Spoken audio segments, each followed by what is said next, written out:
Welcome, Lexington family. Frankie DiAntonio, founder and CEO of Lexington Capital Holdings, as well as our newest and most innovative company, Lexington Estates. Here to talk to you guys about what it takes to win in business and how you can be the last man standing. So, business guys, it's one of the hardest things that you could possibly ever get into in life, right?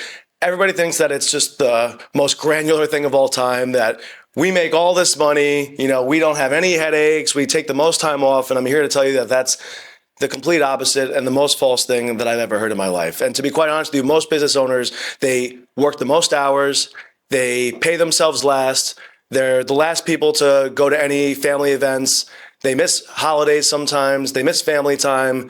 It's not the glamour that they show you in the movies or that you see with the YouTube gurus or the Instagram gurus.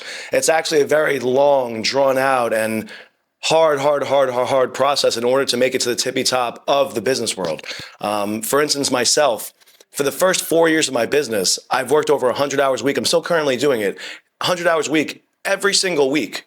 If I didn't do that, I wouldn't have an 8-figure finance firm. I wouldn't have 73 employees, and I wouldn't be starting out a real estate investment firm. I had to put my all into this. I missed holidays. I missed family time. I missed everything in order to achieve this goal and help my people become successful and make a lot of money and be able to support their families, right? So don't believe what everybody says and think it's the glamour of everything. Like, even look at Elon Musk. Elon Musk, there's still times where he's working 100-hour weeks, and he'll tell you himself, if you ever watch him on YouTube or anytime he talks on like a show or anything like that, he says it took 100-hour weeks for me to get here. I'm not the smartest guy. I'm not the most sophisticated guy in the world, and you don't need to be. And that's the cool thing about business too. It's like, you don't need to be the most specialist. You don't need to be the smartest. You don't need to be the most handsome or prettiest. You just need grit. You need might. You need to give it your all, and you need to have this. You need to be very strong mentally. That's what it takes to be a successful entrepreneur. And something that I like to say, which I think is a good analogy, is basing off what I just said. Like, it's not the toughest, the strongest, the smartest, most sophisticated man or woman. It's who's willing to be the last man standing when times get tough, right? Who's the first person to get in?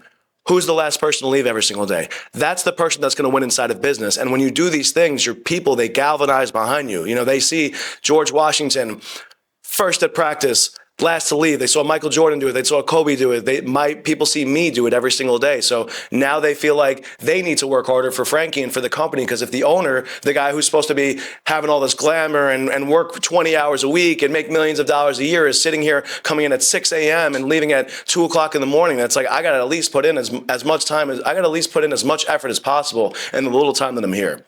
So I'm just here to tell you guys that if you're looking to get into entrepreneurship, I wholeheartedly tell you that you should, but I think that you should understand the things that it comes with, right? The game is not easy, and it's not meant for everybody. And if you're not ready to put your all into this and miss time, then it might not be for you.